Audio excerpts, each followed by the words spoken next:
laying the foundation for change. And again here, I'll discuss it on a personal level and then on an organizational level. So here is the time after we've strengthened our willpower, we've done mindfulness meditation to focus on our specific goals, that specific thing that we want to achieve. And you've seen all these questions: what is the goal, what is the timeline, make it smart, specific, measurable, and so on, time-bound. Here is the time to ask yourself all these questions and consider them in great detail, and in fact, write them down.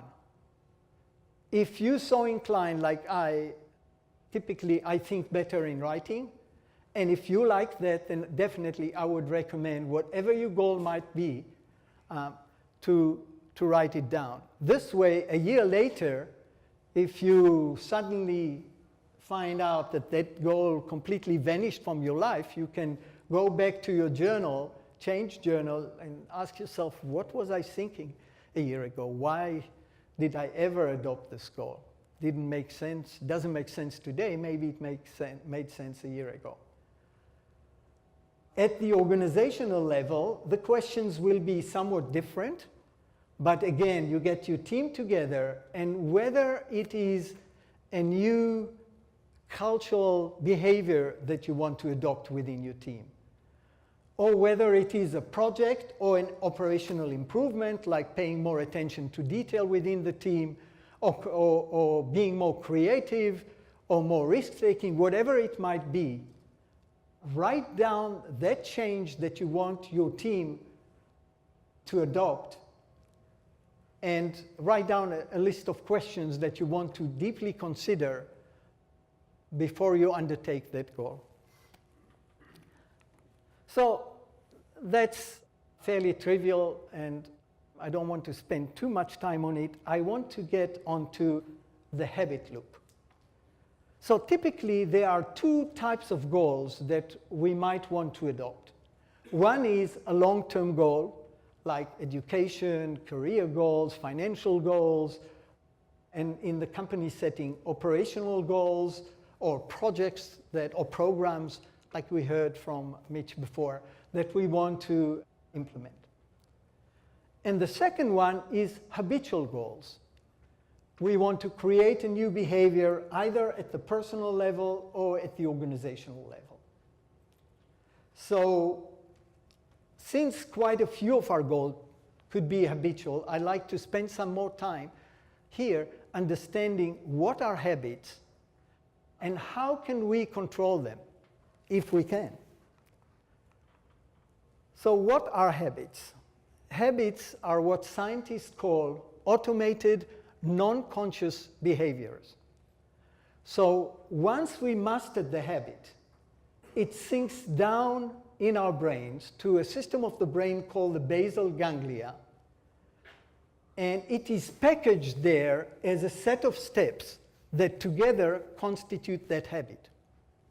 And once it sinks into the basal ganglia, it only needs a trigger, and then the entire habit is executed at once. So we don't need the conscious involvement of step 1, step 2, step 3. So, for example, learning how to ride a bike, why is it a non-declarative memory or a procedural memory? Is try to explain to someone who's never ridden a bike how to maintain your balance on the bike. And you'll find it very difficult to explain, and your student will find it very difficult to practice based on your explanation.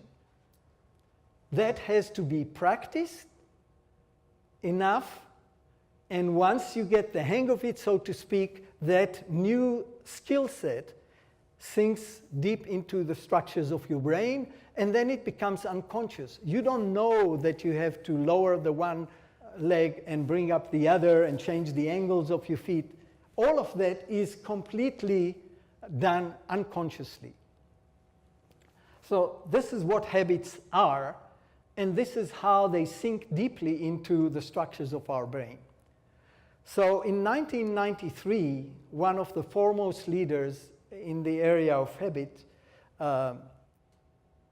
Dr. Wolfram Schultz, he conducted a study with macaque monkeys. He took 3 macaque monkeys and set them up in a chamber, experimental chamber, that had 3 things in it. It had a display screen, it had a lever that the monkeys could press, like the one we see over there, and it had a reward release mechanism that would release sweet cranberry juice the moment the monkeys pressed the bar, the lever. And then he started flashing those cues on the signal, on the display monitor. And after a day or 2 or 3, the monkeys started to learn that if the yellow signal appears on the screen, and if at the same time or immediately thereafter they press the lever, they will get a dose of their beloved juice. And after a while, that became a completely automated behavior. Then what Schultz did, and we know Pavlov's dogs and so on, but what he was able to do as early as about 20 years ago is put electrodes deep into the brain structures of those monkeys and measure exactly what were the neural activities that were happening in those structures. And what he found is, at the beginning, the level of dopamine in the dopamine neurons in the reward centers of the brain, the dopamine level will shoot up the moment they tasted the sweet juice. But later on, once they've acquired the habit, the dopamine level will shoot up the moment they saw the cue, not the moment they actually tasted the juice. So at that point, the behavior had become completely habitualized. So what scientists were thinking is, well, if this is how it works, we have a cue, we have a behavior, we have a reward. If we remove the cue and the reward, is the behavior will it die?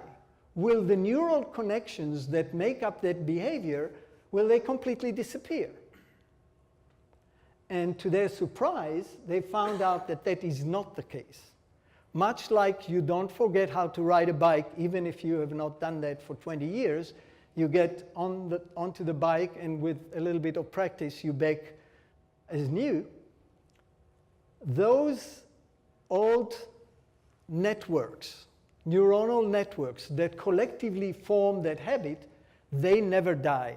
So even if you don't have exposure to the cue or the reward, those networks are still sitting dormant within your basal ganglia. And sadly, we know from so many stories of addicts that have been successfully, completely rehabilitated. And then all it takes is one drive past their favorite bar or their favorite casino or whatever it might be, and then the habit is back just like that. And there is no mental control, or very little mental control, that they can exercise to overcome that, because those neural connections are sitting in their brain, primed, ready to go the moment you see the cue again. So how can we use this knowledge of what scientists call this habit loop?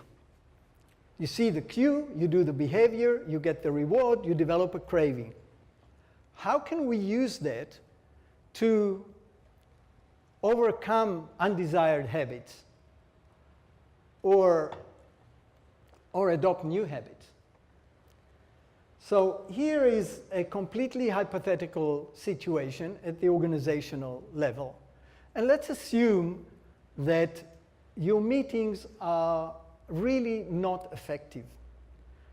They start late. People always wonder, 5-10 minutes after the start time. They end late.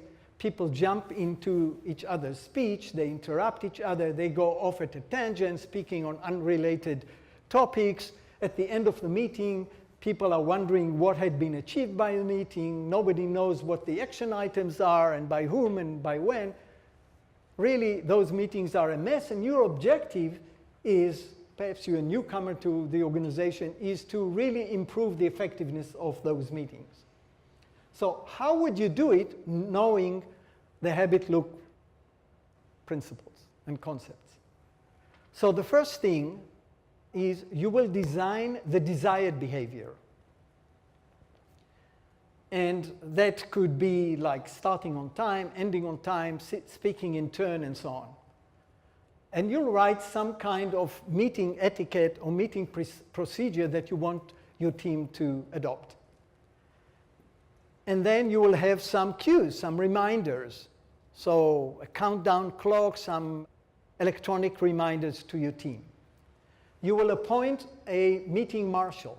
You'll start monitoring and measuring specifically on-time starts, on-time finished, speech interruptions, and all these things that you want to habitualize.